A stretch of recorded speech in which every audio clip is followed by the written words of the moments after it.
अगर आप भी बीबीए एग्जाम का प्रिपरेशन कर रहे हैं तो ये 10 क्वेश्चन प्रिंसिपल ऑफ मैनेजमेंट पूरा कंप्लीट कर देगा। स्टार्ट करते हैं 10 क्वेश्चंस देखने से कौन कौन से वो क्वेश्चन है। सबसे पहला आपका क्वेश्चन है मैनेजमेंट क्या होता है। एफ डब्ल्यू टेलर का मैनेजमेंट प्रिंसिपल क्या है, अप्रोच क्या है। फिर आप देखेंगे मैनेजमेंट थॉट का इवोल्यूशन कैसे हुआ।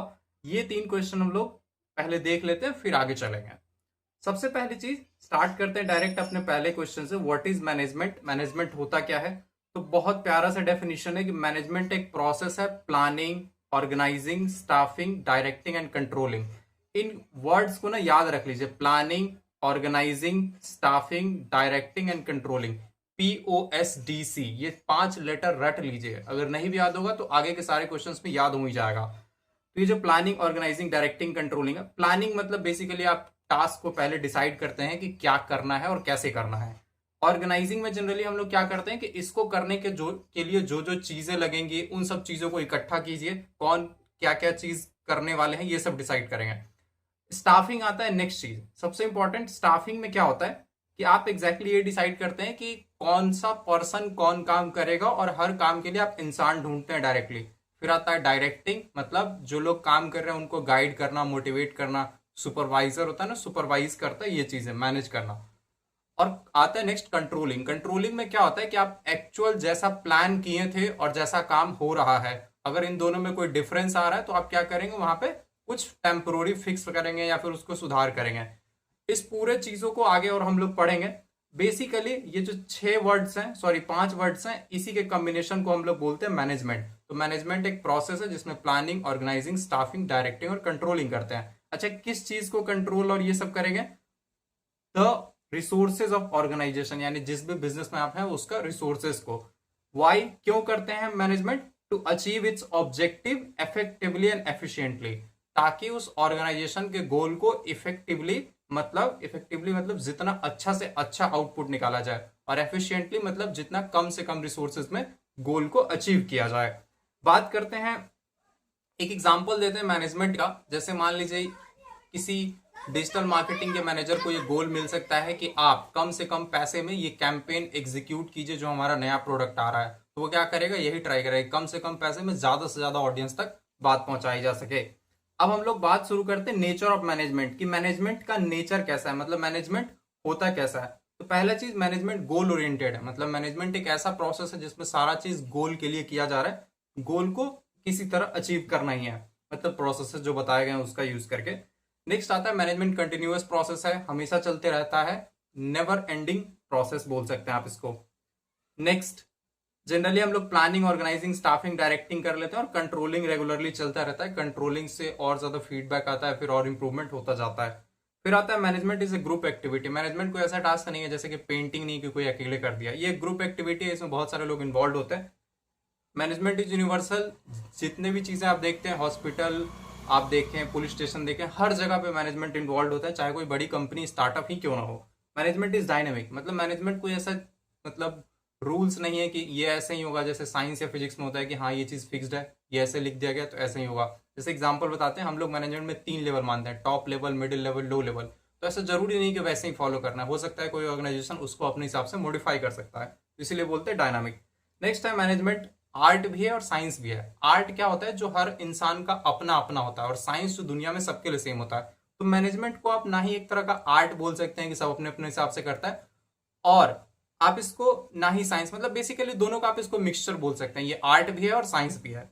बात करते हैं फंक्शंस ऑफ मैनेजर, ऑलरेडी बता चुके हैं। प्लानिंग, प्लानिंग क्या होता है? Planning means deciding in advance what is to be done, यानी एडवांस में डिसाइड करना करना क्या है and how it will be done. Planning में दो ही चीज करते हैं, what will be done and how will be done, किया जाएगा और कैसे किया जाएगा। When it's to be done and by whom it's to be done. और भी दो चीजें कि कब किया जाएगा और किसके द्वारा किया जाएगा। मतलब प्लानिंग में हम लोग ये 4 चीजें आप बोल सकते हैं, डिसाइड करते हैं। What is to be done, करना क्या है, कैसे करना है, एंड कब करना है, और कौन करेगा। जैसे मान लीजिए आपको एग्जांपल हम देते हैं, आम का चोरी करना है, ठीक है, तो इसका मैनेजमेंट कैसे होगा? सबसे पहले आप डिसाइड करेंगे, एक प्रॉपर गोल लिखेंगे कि हम लोगों को 10 केजी आम चोरी करना है, राइट। वैसे ये गलत एग्जांपल है, मान लो अभी के लिए। How it is be done, कैसे किया जाएगा? तो अभी प्लान बनाते हैं कि दीवार से कूद के हमारा बंदा जाएगा, ठीक है, और उधर से वो आम तोड़ के ले आएगा। When it will be done, आप डिसाइड करते हैं कि सैटरडे को होगा। बाय whom, तो आप मान लीजिए कि कोई भी हम लोग डिसाइड करेंगे एक लगभग छोटा सा बच्चा 10-12 साल का पकड़ लेंगे और उसको भेज देंगे। अब आता है ऑर्गेनाइजिंग। ऑर्गेनाइजिंग में होता है ना कि आप एग्जैक्ट प्लान करेंगे कि क्या क्या चीजें आपको रिसोर्सेज लगेंगी। Organise arranging resources, assigning duties and responsibilities to achieve objectives. मतलब कि किसको क्या गोल, मतलब किसको क्या टास्क मिलेगा, कितने लोग होंगे, कौन कौन क्या करेगा। जैसे आम चोरी वाला एग्जांपल, मान लीजिए एक पर्सन तो आप भेजेंगे अंदर, एक पर्सन ऐसा देखने वाला होगा जो नजर रखेगा कि कोई दिक्कत ना आए। ऐसा और भी लोग हो सकता है और सबका गोल बांटा जाएगा कि किसको किसको क्या क्या करना है। फिर आता है स्टाफिंग। स्टाफिंग में आता है, स्टाफिंग मीन्स ऑब्टेनिंग, ऑब्टेनिंग मतलब पाना, सेलेक्ट करना, प्लेस करना, सही जगह रोल देना, एंड ट्रेनिंग अभी किसका, जनरली ह्यूमन का, and developing the right people for right job, यानी सही इंसान को सही जॉब के लिए पाना, यानी ऑब्टेन करना, उनको सेलेक्ट करना। ऑब्टेन करना मतलब होता है कि बहुत सारे लोग आप चुन लिए कि हाँ ये काम के लिए ये बंदा ठीक रहेगा, बट सेलेक्टिंग उनमें से कोई एक ही होगा जो आएगा, और उसको उस गोल के लिए प्लेस करना, मतलब उस गोल के बारे में बता देना। और ट्रेनिंग होता है कि हाँ उसको सारा काम वगैरह समझाना और सिखाना। डायरेक्टिंग की बात करते हैं, आप उसको मोटिवेट करेंगे, गाइड करेंगे कि हाँ कोई दिक्कत आए तो पूछ लो या फिर सब कुछ सही से कर दो। कंट्रोलिंग होता है जब आप मान लीजिए सब कुछ कर दिए, प्लान बना दिए, उसको काम पे भेज दिए और काम शुरू हो गया, उस समय अगर आपको लगता है कि कोई दिक्कत है या फिर कुछ परफेक्ट इंप्रूवमेंट की जरूरत है तो आप इंप्रूवमेंट करेंगे। लेवल्स ऑफ मैनेजमेंट की बात करते हैं, ये ना ऐसे ट्रायंगुलर बना लीजिएगा, ठीक है। सबसे ऊपर आप ट्रायंगल में टॉप लेवल मैनेजमेंट लिख सकते हैं, फिर मिडिल लेवल, और फिर इसके नीचे L, low level management. Top level management जो होते हैं वो 10 साल 15 साल आगे का प्लानिंग डिसाइड करते हैं कि कंपनी का क्या गोल होगा, क्या विजन होगा। तो ये सीनियर एग्जीक्यूटिव, सीईओज वगैरह या सीटीओज वगैरह ये सब इसमें आते हैं, ठीक है। ये ऑर्गेनाइजेशन के बिल्कुल टॉप के लोग हैं। मिडिल लेवल में वो लोग आते हैं, ऐसा समझिए डिपार्टमेंट हेड, की सेल्स डिपार्टमेंट का हेड है, मैन्युफैक्चरिंग डिपार्टमेंट का हेड है, ये अलग अलग डिपार्टमेंट का, ऑपरेशन डिपार्टमेंट का हेड है, अलग अलग डिपार्टमेंट का हेड होता है। और वो क्या करता है, अपने डिपार्टमेंट के हिसाब से जो भी विजन सेट कर दिया टॉप लेवल मैनेजमेंट ने, अपने डिपार्टमेंट को क्या क्या करना है वो गोल सेट करके देते हैं और उस काम को अचीव करवाते हैं। अब ये इंप्लीमेंट करवाते हैं उन पॉलिसीज को ताकि ग्राउंड जीरो पे वो काम हो पाए। लोअर लेवल मैनेजमेंट की बात करते हैं तो इसमें क्या होता है, वो डे टू डे सुपरवाइजर या वो मैनेजर डायरेक्टली टीम के लीडर्स होते हैं, 4-5 लोगों के टीम लीड है। अब इनका काम है कि ये चीज इन 5 लोगों से ये काम करवाना है। तो छोटे लेवल पे वो एक तरह से टीम लीड जैसे होते हैं। अब बात करते हैं मैनेजमेंट आर्ट कैसे और साइंस क्या है। तो मैनेजमेंट को आर्ट कंसीडर किया जाता है क्योंकि इसमें प्रैक्टिकल एप्लीकेशन है। प्रैक्टिकल एप्लीकेशन मतलब हर इंसान अपने अपने हिसाब से करता है, ठीक है। And knowledge and skills to achieve desired results, ये क्या है, एक प्रैक्टिकल एप्लीकेशन ऑफ नॉलेज है जो कि हर इंसान अपने हिसाब से सीख सकता है। Manager uses experience, judgement, creativity and personal skills while dealing with different situations and people, यानी अलग अलग लोगों से डील करने के लिए मैनेजर क्या करते हैं, अपना स्किल्स, अपना नॉलेज, अपना एक्सपीरियंस यूज करते हैं। अच्छा, मैनेजमेंट आर्ट तो है क्योंकि उसमें अपना एक्सपीरियंस यूज हो रहा है, अपना नॉलेज, अपना क्रिएटिविटी यूज हो रहा है। अच्छा, मैनेजमेंट यहाँ पे साइंस भी हो जाता है। क्यों? क्योंकि मैनेजमेंट को साइंस इसलिए कंसीडर करते हैं क्योंकि एक सिस्टमैटिक बॉडी ऑफ नॉलेज है मैनेजमेंट को। मतलब किसी भी चीज को आप साइंस बोल सकते हैं अगर उसका कोई सिस्टमैटिक बॉडी ऑफ नॉलेज हो। सिस्टमैटिक बॉडी ऑफ नॉलेज मतलब कि उसको पढ़ने, समझने, सीखने के लिए एक पूरा नॉलेज बेस बना हो। जैसे पॉलिटिकल साइंस है तो उसके लिए पूरा बुक्स है, थ्योरीज है, वो सब आप पढ़ के पॉलिटिकल साइंस को समझ सकते हैं। वैसे ही मैनेजमेंट के लिए भी बुक्स है, थ्योरीज है, जिससे आप मैनेजमेंट पूरे प्रोसेस को समझ सकते हैं। अब यहाँ पे क्या है, प्रिंसिपल एंड कॉन्सेप्ट्स है जो कि स्टडी किया जा सकता है और अप्लाई किया जा सकता है अलग अलग सिचुएशन में। These principles help management to solve problems, problem solve करने में हेल्प करता है। अब ओवरऑल बात है, मैनेजमेंट आर्ट है या साइंस है, तो जवाब है दोनों। मैनेजमेंट एक आर्ट भी है और साइंस भी है क्योंकि साइंस प्रोवाइड करता है मैनेजर को कि प्रिंसिपल्स और नॉलेज और यूनिवर्सल थ्योरीज यूज कर ले, ठीक है। जबकि आर्ट उसको देता है कि अपने हिसाब से मॉडिफाई करके गोल को अचीव किया जाए, applying that knowledge effectively in particular situation. क्योंकि मैनेजर थ्योरी तो किताब में पढ़ लेता है बट डेली का ह्यूमन लाइफ या ह्यूमन वर्ल्ड जो है अलग अलग बिहेव करता है, तो वहां पे मैनेजर्स अपना बुद्धि लगा देते हैं। एंड सक्सेसफुल मैनेजर को जरूरी है कि उसको नॉलेज ऑफ मैनेजमेंट का प्रिंसिपल्स जो भी है उसका भी नॉलेज हो और साथ में उसके पास अपना स्किल्स भी हो, आर्ट भी हो, ताकि वो कर पाए। ओवरऑल बात ये कि मैनेजमेंट आर्ट है कि साइंस है, तो जवाब है कि मैनेजमेंट एक आर्ट भी है और साइंस भी है। चलते हैं नेक्स्ट क्वेश्चन पे। F.W. टेलर साइंटिफिक मैनेजमेंट, इनका अप्रोच क्या है। अब F.W. टेलर क्या थे, ये एक साइंटिस्ट थे, साइंटिस्ट बोल सकते हैं, थिंकर बोल सकते हैं, जिन्होंने मैनेजमेंट के थ्योरीज बनाई और इसीलिए इनको फादर ऑफ साइंटिफिक मैनेजमेंट भी बोल दिया जाता है। अब साइंटिफिक मैनेजमेंट में होता क्या है, applying scientific methods and systematic study, यानी आप अपने टास्क को, गोल को साइंटिफिक वे में समझते हैं और उस पर काम करते हैं, ताकि management in order to improve efficiency and productivity. अब इनका फोकस था एफिशिएंसी बढ़ाना, एफिशिएंसी मतलब ज्यादा से ज्यादा अच्छा काम निकाला जाए, ठीक है, एंड प्रोडक्टिविटी की ज्यादा से ज्यादा कम रिसोर्सेज में ज्यादा काम निकाला जाए। नेक्स्ट, अब इनका प्रिंसिपल था चार, आप समझ सकते हैं मेन प्रिंसिपल्स। पहला था science not rule of thumb, मतलब ऐसे ही कुछ भी ट्रायल एंड मेथड पे नहीं ट्राई कर लीजिए। जैसे मान लीजिए अगर आपको डिजिटल मार्केटिंग का एड चलाना है तो किसी एड वाले के पास गया, बोले कि चला लो, ऐसा नहीं होता है। आप क्या करते हैं, एग्जैक्ट प्रॉपर फॉलो करते हैं कि हाँ, देखते हैं कि किसका मतलब वो परफॉर्मेंस ज्यादा अच्छा है, कौन ज्यादा अच्छा रीच दे पा रहा है। तो ऐसे कुछ मैट्रिसेस, यानी ऐसे समझिए कुछ मापने का तरीका चुनेंगे और उसके बेसिस पे अलग अलग चीजों को मापेंगे और तब किसी को चुनेंगे।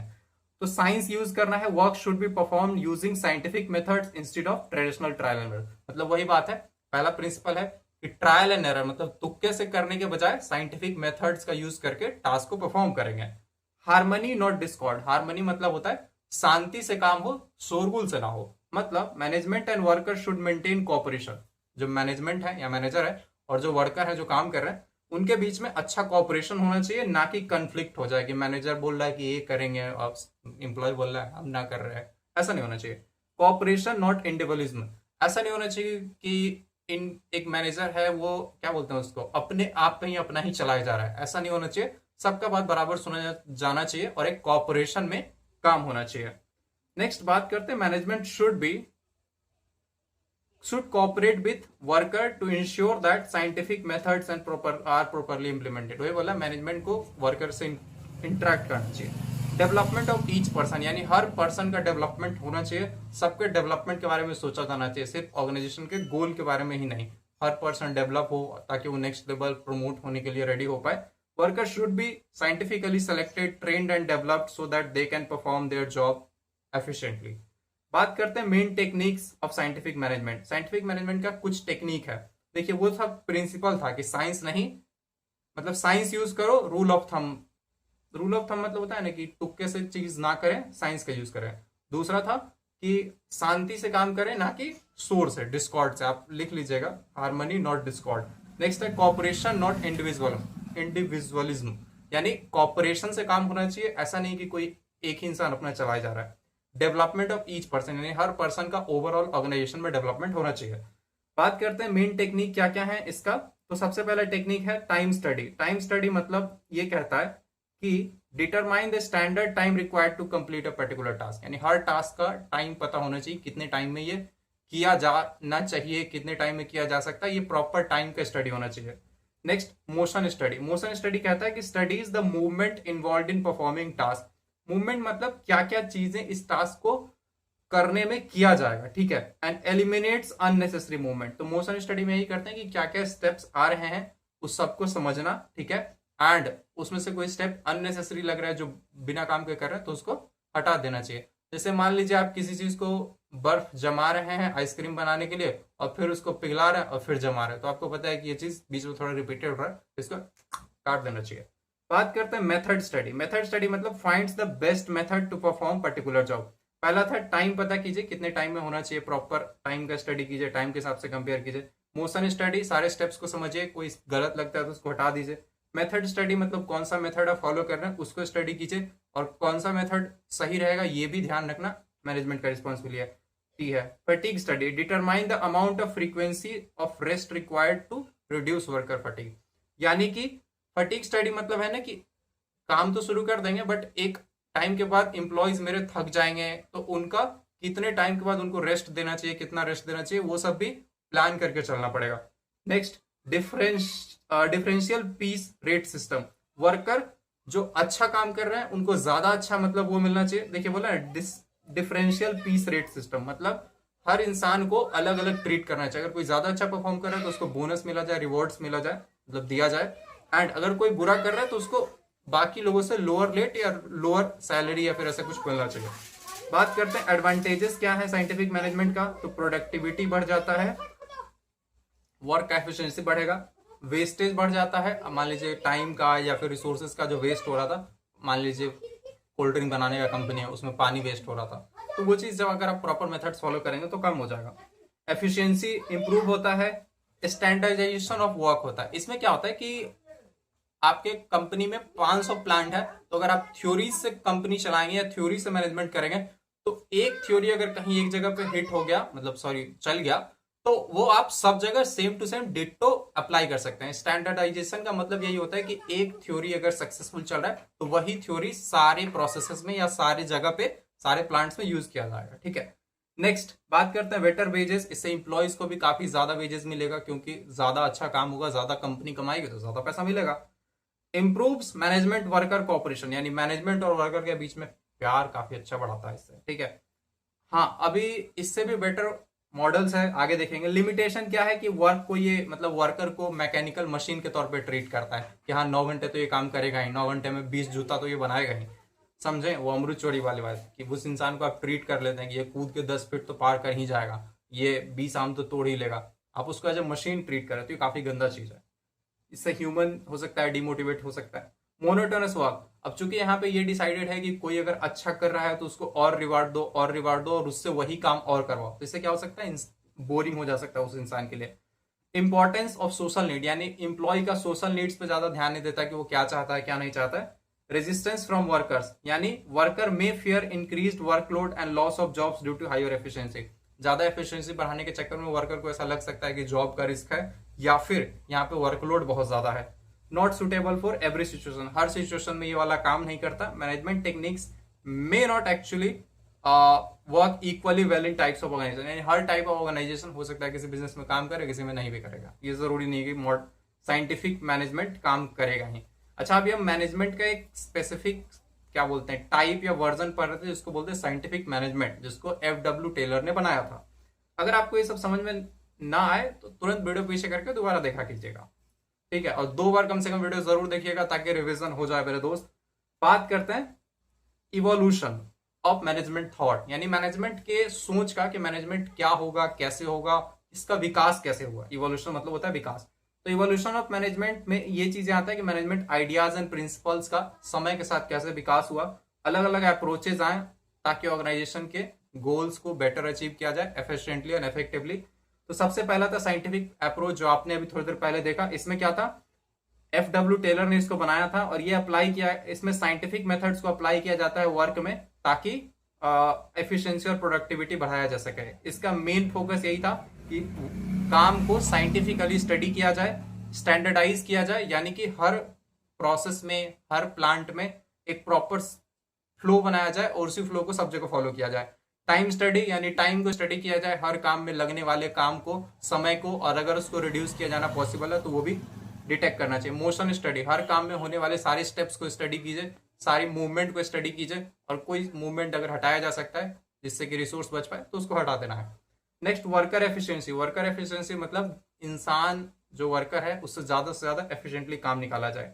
एडमिनिस्ट्रेटिव मैनेजमेंट अप्रोच, ये ऐसा समझिए टॉप 2 है। अब दूसरा वाला जो है ये जनरली हेनरी फेवल ने दिया था। अब ये क्या है, ये फोकस था मैनेजमेंट एट ऑर्गेनाइजेशन लेवल, यानी कि पूरे ऑर्गेनाइजेशन को एक कैसे गोल अपना अचीव करना चाहिए उसके लिए इन्होंने और भी बहुत सारा फंक्शंस दिया था, अभी बताते हैं। Explain principles and functions of management, तो इन्होंने ही फंक्शंस ऑफ मैनेजमेट दिया था जो अभी हम लोगों ने थोड़ी देर पहले देखा। प्लानिंग, कि पहले प्लान कीजिए क्या करना है, कैसे करना है, कब करना है, कौन करेगा। ऑर्गेनाइजिंग, ऑर्गेनाइजिंग में आता है कि कैसे टीम बनेगा, हो सकता है 5-5 लोगों का टीम बनाएंगे या फिर सबको इक्वल राइट्स दे देंगे, या फिर ये हो सकता है कि एक टॉप पे बंदा होगा उसके नीचे 2 मैनेजर होंगे, हर मैनेजर के नीचे 3-3 टीम होगा, तो इस तरह से भी बना सकता है। तो ये बेसिकली आता है ऑर्गेनाइजिंग। कमांडिंग एंड डायरेक्टिंग में आता है कि आप कमांड कर रहे हैं या डायरेक्शन दे रहे हैं। अब फिर आता है कोऑर्डिनेटिंग एंड कंट्रोलिंग। अब यहाँ पे कमांडिंग एंड डायरेक्टिंग की जगह पे आप स्टाफिंग लिख सकते हैं और यहाँ पे आप डायरेक्टिंग और कंट्रोलिंग में डायरेक्टली लिख के खत्म कर सकते हैं। तो ये दोनों मेन इंपॉर्टेंट था। अगर आपसे कोई पूछे इवोल्यूशन ऑफ मैनेजमेंट थॉट, तो एक साइंटिफिक मैनेजमेंट अप्रोच है, एक है एडमिनिस्ट्रेटिव मैनेजमेंट अप्रोच। ठीक है, फिर आता है ब्यूरोक्रेटिक मैनेजमेंट अप्रोच। इसमें क्या हुआ, ये बनाया था मैक्स वेबलर ने, और इन्होंने जनरली ऑर्गेनाइजेशन या गवर्नमेंट्स वगैरह के काम करने के लिए बनाया था। Formal organisation structure based on rules, authority, clearly defined responsibilities. इसमें जनरली क्या किया था, रूल्स बनाया गया था जिससे पूरा ऑर्गेनाइजेशन के सारे लोग उसको फॉलो करें, ऑथोरिटी बनाया गया था कि किसका किस पे ऑथोरिटी होगा, एंड सबका रिस्पॉन्सिबिलिटी बनाया गया था, मतलब ऑथोरिटी की किसका क्या पावर होगा और क्या रिस्पॉन्सिबिलिटी होगा उसको बेटर डिफाइन किया गया था इस वाले में। तो इसका मेन था कि रूल, हायरार्की, हायरार्की मतलब कि कौन ऊपर होगा, उसके नीचे कौन होगा, उसके नीचे कौन होगा, ये जनरली डिफाइन करना मेन काम था। Division of work and formal authority, एक फॉर्मल मतलब ऐसा समझिए ऑर्गेनाइजेशन किसी को पावर देता है कोई एक टास्क या कोई एक इंसान को कंट्रोल करने के लिए, राइट।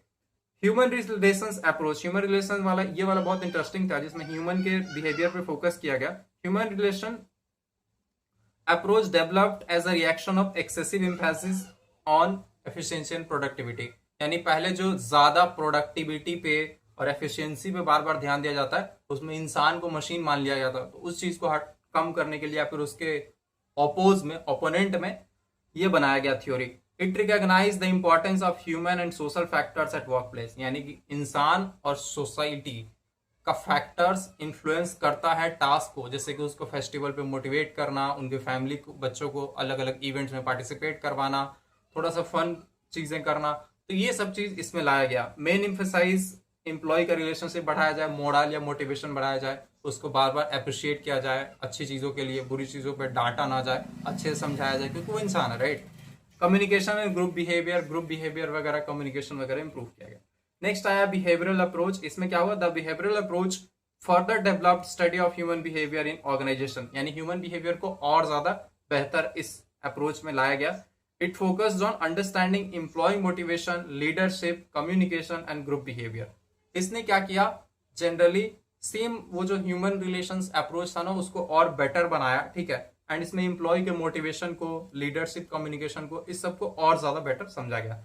सबसे लास्ट है मॉडर्न अप्रोच। मॉडर्न अप्रोच में क्या है, thoughts, views, organisation as dynamic system. Modern approach में बस आप एक वर्ड याद रखिए जिसको हम लोग बोलते हैं सिस्टम। सिस्टम क्या होता है, सिस्टम एक ग्रुप ऑफ कंपोनेंट्स होता है जो किसी गोल को अचीव करने के लिए काम होता है। आपके घर में जो फोन है वो भी एक सिस्टम है, आपके घर में जो मतलब आपके कंट्री में जो एजुकेशन सिस्टम है उसको भी एजुकेशन सिस्टम बोलते हैं, कि एजुकेशन के लिए बच्चा ये पढ़ेगा, ये वो पढ़ेगा, ये ऑथोरिटीज होंगे, ये यूनिवर्सिटीज होंगी, कॉलेज होंगे, ये सब चीज डिफाइन किया गया, राइट। अब सोलर सिस्टम जानते हैं, उसमें क्या है, प्लैनेट्स है, बहुत सारे प्लैनेट्स का कॉम्बिनेशन है जिसका सबका काम है कि एक दूसरे पे घूमते रहना। तो ऑर्गेनाइजेशन को भी एक सिस्टम के तौर पे समझा गया मॉडर्न मैनेजमेंट अप्रोच में, ठीक है। It recognises that management technique should be changed according to organisation and environmental condition. तो ये बोला गया कि मैंने पूरे ऑर्गेनाइजेशन को एक सिस्टम के तौर पे माना जाए और मैनेजमेंट का जो भी रूल्स एंड टेक्निक्स है उसको हर ऑर्गेनाइजेशन में रिक्वायरमेंट्स के हिसाब से मॉडिफाई किया जाए और बेटर बनाया जाए। तो इसका मेन एम्फेसिस था कि सिस्टम बनाया जाए सिचुएशंस के हिसाब से, situations, environment and adaptability. Adaptability मतलब होता है माहौल के हिसाब से बदल जाना, समझें। जैसे मान लीजिए वो जो आपका चोर बंदा था जो चोरी करने जा रहा था, अडेप्टेबिलिटी का मतलब यह है कि अगर आ गया आम का पेड़ वाला तो उस टाइम वो बदल जाए, बोले कि नहीं हम तो आम के पेड़ में पानी पटाने आए थे। ओवरऑल ये फनी नहीं था। एंड अगर आप चाहते हैं कि नेक्स्ट क्वेश्चंस भी हम लोग करें, नेक्स्ट क्वेश्चन में हम लोग देखेंगे कि प्लानिंग क्या होता है, ठीक है, प्लानिंग के बारे में देखेंगे, ऑर्गेनाइजिंग के बारे में देखेंगे, मोटिवेशन के बारे में देखेंगे, और ऐसे ही और भी क्वेश्चंस करेंगे। प्लानिंग है, देखिए ये आपका ऑर्गेनाइजिंग वाला क्वेश्चन है, ठीक है, एंड फिर है आपका स्टाफिंग वाला क्वेश्चन कि कैसे राइट पर्सन को राइट जगह पर डालना है। फिर आता है आपको मोटिवेशन, कैसे मोटिवेशन वगैरह काम करता है। इसमें एक हर्जबर्ग 2 फैक्टर थ्योरी है मोटिवेशन का, ये भी देखेंगे। कंट्रोल क्या है, कंट्रोल का टाइप बहुत ईजी है भाई। कंट्रोल तो मतलब भाई इसमें 7 गो स्टेप है, 3 गो टाइप है, और नेचर तो बस आप समझिए सब में लगभग सिमिलर ही रहता है। ये इंपॉर्टेंट चीज इसमें पढ़ना कंट्रोल में। फिर आता है लीडरशिप का स्टाइल और लीडरशिप के बारे में पढ़ना, और लास्ट क्वेश्चन डिसीजन मेकिंग। मिलते हैं नेक्स्ट वीडियो में। अगर आपको ये वीडियो समझ में आया तो एक लाइक जरूर कीजिएगा। Thank you so much, bye bye.